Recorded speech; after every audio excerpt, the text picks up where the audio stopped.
வணக்கம். VHP news செய்திகளில் ஆன்மீக மற்றும் அரசியல் செய்திகளுக்காக இந்த பத்திரிகையாளர் சந்திப்பினுடைய நோக்கமானது தமிழக அரசினுடைய தலைமையின் கீழ் இயங்கக்கூடிய டாஸ்மாக் நிறுவனத்தில்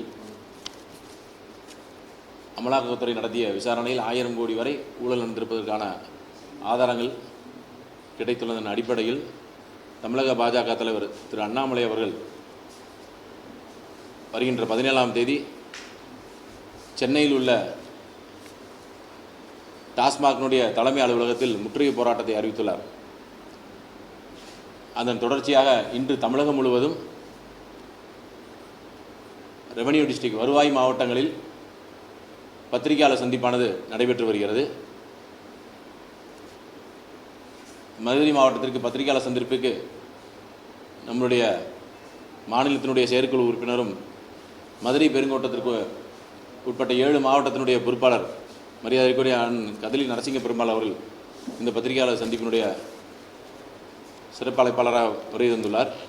மற்றும் இந்த மதுரையினுடைய மேற்கு மாவட்டத்தினுடைய தலைவர் சிவலிங்கம் அவர்களும் இருக்கிறார். மற்றும் சிவபாலன் அவர்கள் மற்றும் மாவட்டத்தினுடைய பொதுச்செயலாளர் கருட கிருஷ்ணன் மற்றும் அனைத்து மூத்த நம்முடைய நாட்டில் இதுக்கு முன்பாக டெல்லியில் மதுபான ஊழல் பற்றி நம்ம எல்லாருமே கேள்விப்பட்டிருக்கிறோம். அது தொடர்ச்சியாக சத்தீஸ்கர் மாநிலத்திலும் கூட மிகப்பெரிய அளவில் நாடு முழுவதும் பேசப்படுகின்ற அளவில் மதுபான ஊழல் நடந்திருக்குது. இப்பொழுது 3வது மாநிலமாக பேசப்படுகின்ற மாநிலமாக தமிழ்நாடு மாறி இருக்கிறது. அந்த எப்படி டெல்லி சத்தீஸ்கர் மாநிலத்தில் மிகப்பெரிய அளவில் மதுபான ஊழல் நடைபெற்றதோ, ஒரு பெரிய ஆட்சி மாற்றம் ஏற்படுகின்ற அளவுக்கு மதுபான ஊழல் நடைபெற்றதோ, அதே அளவுக்கு இன்றைக்கு தமிழ்நாட்டில் மதுபான ஊழல் நடந்துட்டுருக்கு. இப்பொழுது 1000 கோடிக்கு மேல் என்று சொன்னாலும் கூட இன்னும் விரிவான விசாரணை நடைபெறும் பொழுது 40,000 கோடிக்கு மேலே இதில் ஊழல் நடந்திருப்பதற்கான வாய்ப்புகள் அதிகமாக இருக்கின்ற அளவிற்கு இது தொடர்ந்து கண்காணிக்கப்பட வேண்டிய விஷயம், தொடர்ந்து விசாரணைக்கு உட்படுத்தப்பட வேண்டிய விஷயமாக இருக்கின்ற அளவிற்கு இன்றைக்கு தமிழகத்தில் இந்த டாஸ்மாக் 1000 கோடி ஊழல் என்பது இன்றைக்கு உறுதி செய்யப்படுகின்ற அளவிற்கு விசாரணையிலே தெரிய வந்திருக்கிறது. குறிப்பாக இதற்கு என்ன காரணம்? தமிழ்நாட்டில் இந்த லஞ்ச ஒழிப்பு இயக்கம் அந்த துறை இது சார்ந்து பல்வேறு விதமான வழக்குகள் ஏற்கனவே பதிவு செய்திருக்கிறார்கள். என்ன மாதிரியான வழக்குகள் என்று பார்த்தோம் சொன்னால், ஊழல் தடுப்பு சட்டத்தின் கீழே 1988 ஊழல் தடுப்பு சட்டத்தின் கீழே மாநில அரசின் கீழ் இயங்கக்கூடிய லஞ்ச ஒழிப்புத்துறை அவங்க வழக்குகள் போட்டிருக்காங்க, எஃப்ஐஆர் போட்டிருக்கிறாங்க. அதிகமான விலைக்கு விற்கிறாங்க டாஸ்மார்க்கு, 10 ரூபாலேருந்து 30 ரூபா வரைக்கும் அதிகமான விலைக்கு விற்கிறாங்க. அதே மாதிரி கணக்கில் காட்டாமல் அதிகமான உற்பத்தி பண்ணி போலியான ஸ்டிக்கரை ஒட்டி பாட்டில்கள் அதிகமாக அதுக்குன்னு தயார் பண்ணி ஒரு பேரலல் நெட்வொர்க்கில், எப்படி முறைப்படுத்தப்பட்ட முறையில் நெட்வொர்க்கில் டாஸ்மார்க் மூலமாக சரக்குகள் விற்கிறாங்களோ அதே மாதிரி முறைப்படுத்தாத முறையில் ஒரு 30% அளவிற்கு இந்த டாஸ்மார்க்கில் என்ன பண்ணுறாங்க, முறைப்படுத்த முடியாமல் கணக்கில் காட்டப்படாத வகையில் பேரலல் நெட்வொர்க்கில் இந்த டாஸ்மார்க் நிறுவனம் மதுபானங்களை உருவாக்கக்கூடிய மதுபான ஆலைகள், அந்த பாட்டில் சப்ளை பண்ணக்கூடிய பாட்டில் நிறுவனங்கள், இந்த 3 பேருமே ஒரு அண்டர்ஸ்டாண்டிங்கில் ஒரு டைப்பில் அவங்க என்ன பண்ணுறாங்கன்னா, இதை ஒரு பேரலல் நெட்வொர்க்கில் பல ஆயிரம் கோடி ரூபாய் மோசடி பண்ணுற அளவுக்கு இந்த ஒரு விற்பனையை தொடர்ச்சியாக பண்ணிகிட்ருக்குறாங்க. 3வது பார்த்தீங்கன்னு சொன்னால், அந்த டாஸ்மாக் அதிகாரிகள் அந்த ஊழியர்களை நியமனம் செய்கிறதுல, அவங்கள டிரான்ஸ்ஃபர் பண்ணுறதில், அதில் அவங்க ஊழல் பண்ணி நிறைய ஊழல் செஞ்சுருக்கிறாங்க. போக்குவரத்து சார்ந்த ஊழல், இந்த பாட்டில்கள் கொண்டு போய் சேர்க்கறதுல, அந்த டெண்டர் கொடுத்ததில் போக்குவரத்து சார்ந்த ஊழல் மட்டுமே, அந்த இது மட்டுமே ஒரு 100 கோடிக்கு மேலே ஒரு வருஷத்துக்கு. கடந்த 5 ஆண்டுகள் நீங்கள் அதை மல்டிபிள் பண்ணி பார்த்துக்குங்க. ஒரு வருஷத்துக்கு மட்டுமே அந்த போக்குவரத்து சார்ந்த டெண்டரில் அவங்க பார்த்தீங்கன்னா 100 கோடிக்கு மேலே ஊழல் நடந்திருக்கு. அப்போ இந்த நம்முடைய அமலாக்கத்துறை எப்படி இங்கே வந்தது, எதன் அடிப்பில் வந்ததுன்னு சொன்னால், மாநில அரசாங்கத்தின் கீழே செயல்படுகின்ற லஞ்ச ஒழிப்புத்துறையால் பதிவு செய்யப்பட்ட அந்த பல்வேறு விதமான வழக்குகள், அந்த பல்வேறு விதமான வழக்குகளை ஆதாரமாக வைத்து தான் இன்றைக்கு அமலாக்கத்துறை வழக்கை பதிவு செஞ்சு கடந்த 5 நாட்களாக விசாரணை பண்ணியிருக்கிறாங்க. மதுபான ஆலைகளில் விசாரணை பண்ணியிருக்கிறாங்க, பாட்டில் தயாரிக்கக்கூடிய நிறுவனங்கள் விசாரணை பண்ணியிருக்காங்க, டாஸ்மார்க் உடைய தலைமை அலுவலகம் குடவுனில் போய் விசாரணை பண்ணியிருக்கிறாங்க, கரூரில் செந்தில் பாலாஜி நடத்தக்கூடிய பல்வேறு நிறுவனங்களில் 5 இடங்களில் போய் விசாரணை பண்ணியிருக்கிறாங்க.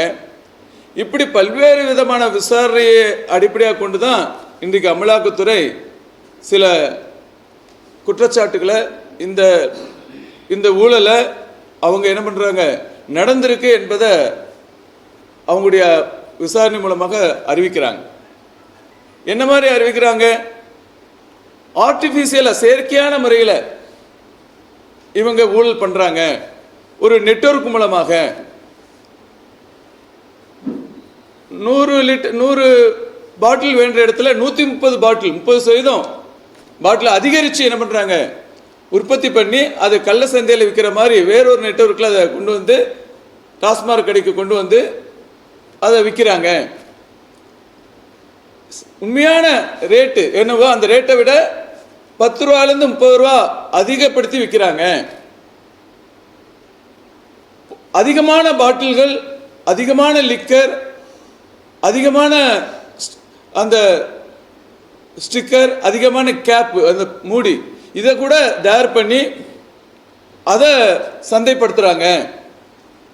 இப்படி டாஸ்மார்க் நிறுவனத்தில் உயர் அதிகாரிகள் செய்யக்கூடிய ஊழல், டாஸ்மார்க் அதிகாரிகளுக்கும் மதுபான ஆலை அதிபர்களுக்கும் நடைபெறுகின்ற ஊழல், டாஸ்மார்க் அதிகாரிகளுக்கும் அந்த பாட்டில் தயாரிக்கக்கூடிய நிறுவனங்கள் அவங்களுக்கும் இடையே உள்ள ஊழல். இந்த பாட்டில் தயாரிக்கக்கூடிய நிறுவனங்களை யார் அப்படின்னு சொல்லி பார்த்தோம் சொன்னால் அவங்க யாருமே கிடையாது. இந்த மதுபான ஆலையை யாரெல்லாம் ரன் பண்ணுறாங்களோ அந்த நபர்களுடைய பினாமிகளாக இருப்பாங்க, இல்லை அவங்களுடைய சிஸ்டர் கன்சர்ன் சகோதர நிறுவனமாக இருப்பாங்க. அவங்க தான் அந்த பாட்டில் நிறுவனங்களை ரன் பண்ணுறாங்க. இதில் டெண்டரில் பல மோசடி நடக்குது. அவங்களுடைய ஏலம் முறையில் மோசடி. பல இடங்களில் பார் லைசன்ஸ் கொடுக்குறப்ப ஒரே ஒரு நபர் தான் இருப்பார், ஆனால் ஏலம் விட்டு அந்த நபருக்கு வந்து அனுமதி கொடுத்துருக்குறாங்க. அவங்களுக்கு அவங்க கண்டறிஞ்சிருக்கிறாங்க, இப்படியெல்லாம் முறைகேடு நடந்திருக்குன்றது கண்டறிஞ்சிருக்காங்க.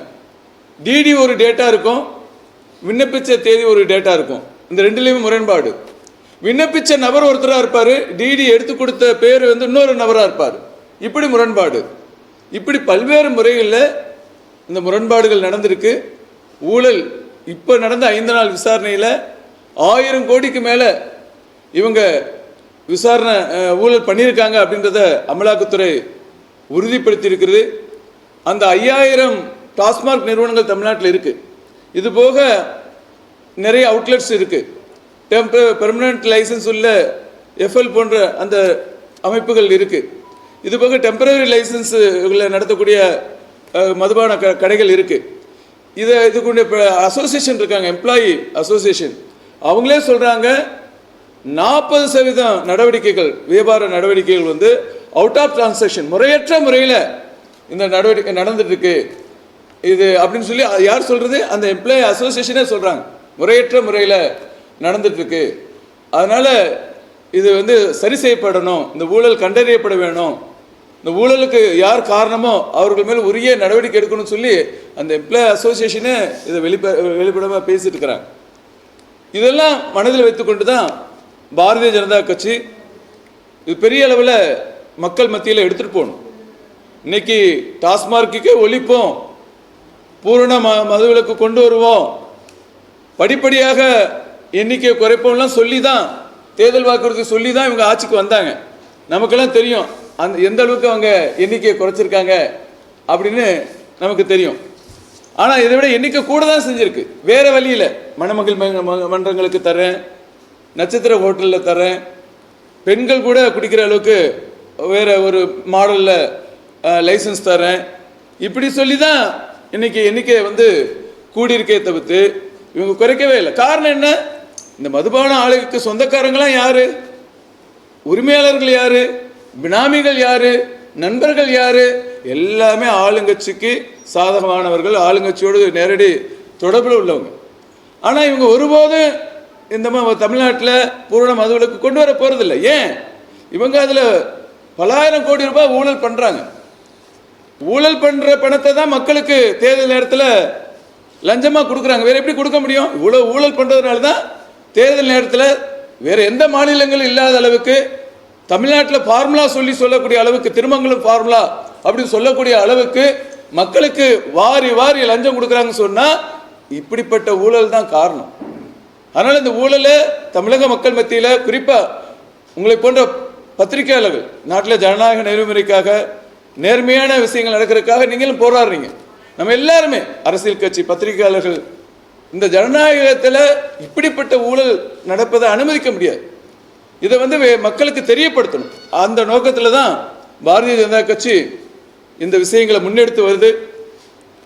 முதல் கட்டமாக வருகின்ற 17ஆம் தேதி திங்கட்கிழமை எங்களுடைய ஆற்றல் மிகு தலைவர், மாநில தலைவர் திரு அண்ணாமலை IPS அவர்கள் தலைமையில் சென்னையில் எக்மோரில் டாஸ்மாகுடைய தலைமை அலுவலகத்துக்கு முன்பாக முற்றுகை போராட்டம் நாங்கள் பண்ணுறோம். இது ஒரு தொடக்கமான போராட்டம், தொடக்கம்தான். வருகின்ற காலகட்டங்களில் தமிழ்நாடு முழுக்க 5000 டாஸ்மாக் கடைகளையும் முற்றுகையிடுகின்ற ஒரு போராட்டத்தை பாரதிய ஜனதா கட்சி முன்னெடுக்க போகுது. இது தொடர்ச்சியாக இந்த போராட்டத்தை அடுத்தடுத்த கட்டத்தில் விசாரணையோட அடிப்படையில் இந்த போராட்டத்தை பாரதிய ஜனதா கட்சி எடுத்துகிட்டு போகிறோம். ஆனால் நாங்கள் இந்த நேரத்தில் ஒரு வேண்டுகோள் வைக்கிறோம். யாருக்கு அப்படின்னு சொன்னால் அமலாக்கத்துறைக்கு. அமலாக்கத்துறை இப்போ எடுக்கக்கூடிய நடவடிக்கை பத்தாது, இன்னும் வேகமான நடவடிக்கை எடுக்கணும். சம்பந்தப்பட்ட நபர்களை அடையாளம் காணணும், வழக்குகளை உடனடியாக பண்ணணும், விசாரணை வளையத்துக்குள்ள உடனே கொண்டு வரணும், அவர்களை உடனே கைது செய்யணும். மாநில அரசாங்கம் இதுக்கு ஒத்துழைப்பு கொடுக்கணும். அமலாக்கத்துறைக்கு போதுமான அளவுக்கு அவங்களுக்கு மாநில அரசாங்கம் ஒத்துழைப்பு கொடுக்கணும்.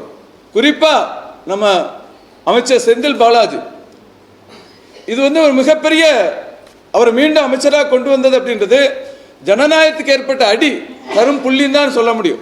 ஏன்னா 14 மாதங்களுக்கு மேலாக குற்றஞ்சாட்டப்பட்டு சிறையில் இருந்து அது வரைக்கும் அந்த அமைச்சர் பதவி அப்படியே வச்சு திரும்ப வெளியில் பெயிலில் வந்த பின்னாடி திரும்ப அவருக்கு அமைச்சர் பதவி கொடுக்குறாங்க சொன்னால் இதை விட ஒரு கேவலமான ஒரு சூழ்நிலை எங்கே இருக்க முடியும்? நம்முடைய உச்ச நீதிமன்றமே இதை கண்டிச்சிருக்கிறாங்க. அதனால் அமலாக்கத்துறை இப்போ அவங்களுக்கு ஆதாரம் இருக்குது. அதே அமைச்சர் இதுலேயும் தவறு செஞ்சிருக்கிறார். இப்போ கூட சமீபத்தில் ஒரு செய்தி, சமீபத்தில் அவர் பல இந்த நிறுவனங்கள், குறிப்பாக அந்த மணமகள் மன்றங்கள் போன்ற FL2 அந்த மாதிரி அவங்கள மிரட்டி 15% கமிஷன் வேணும்னு கட்டாயப்படுத்திருக்கதாக தகவல். ஒரே நாளில் 100 கோடி ரூபா சம்பாதிச்சதாக தகவல் அங்கே உள்ள ஊழியர்கள் சொல்கிறாங்க. இந்த விசாரணை இப்போ நடந்திருக்கு. அதனால் அமைச்சர் செந்தில் பாலாஜி அவருடைய பெயிலை கேன்சல் பண்ணுற அளவுக்கு, மீண்டும் அவர் கைது செய்யப்படுகின்ற அளவுக்கு அமலாக்கத்துறை விரைவான நடவடிக்கை எடுக்கின்றது தான் பாரதிய ஜனதா கட்சியுடைய கோரிக்கையாக இருக்கிறோம். அதனால் தொடர்ச்சியாக மக்கள் மன்றத்தில் இந்த பிரச்சனையை பாரதிய ஜனதா கட்சி எடுத்துகிட்டு போகும், உண்மையை நாட்டுக்கு உறக்க சொல்லுவோம் என்று தெரிவித்து தொடர் போராட்டங்களை நாங்கள் கொண்டு செல்வோம் என்று இந்த நேரத்திலே தெரியப்படுத்திக் கொள்கின்றேன்.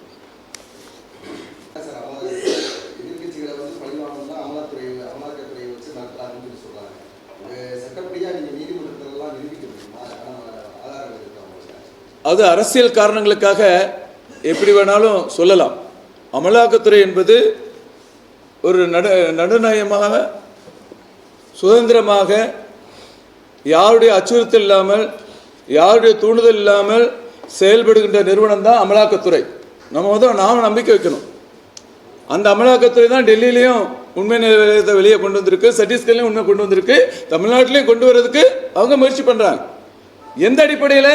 மாநில அரசு போட்ட வழக்குகள் அடிப்படையில் தான், FIR போட்ட அடிப்படையில் தான் இந்த வழக்கை பதிவு செய்கிறாங்க.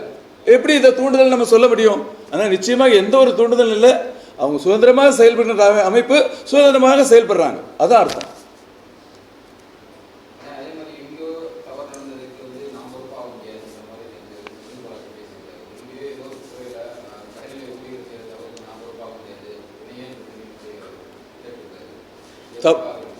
தவறு நடந்திருக்கு, எங்கேயோ நடக்கலை. இந்த 3 நிறுவனங்களுக்கு மத்தியில் தான் நடந்திருக்கு. இதனுடைய கட்டுப்பாடு அதிகாரம் அவங்க செலுத்துகிறாங்க. இவங்களுடைய மிரட்டலுக்கு அடிமைஞ்சு கூட சில தவறுகள் நடந்திருக்கு. அதனால் தவறு எங்கேயோ நடக்கலை, அவங்களுடைய அதிகார வட்டத்துக்குள்ளே தான் தவறுகள் நடந்திருக்கு. அதனால தான் அவரையும் அந்த கண்காணிப்பு வட்டத்துக்குள்ளே கொண்டு வரணும், அவருடைய பெயிலை கேன்சல் பண்ணணும், அதுதான் சொல்கிறோம்.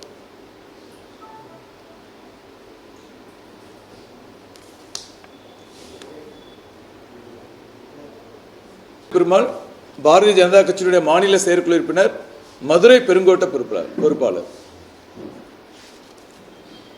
வணக்கம். VHP நியூஸ் செய்திகள். இத்துடன் VHP நியூஸ் செய்திகள் நிறைவடைந்தது.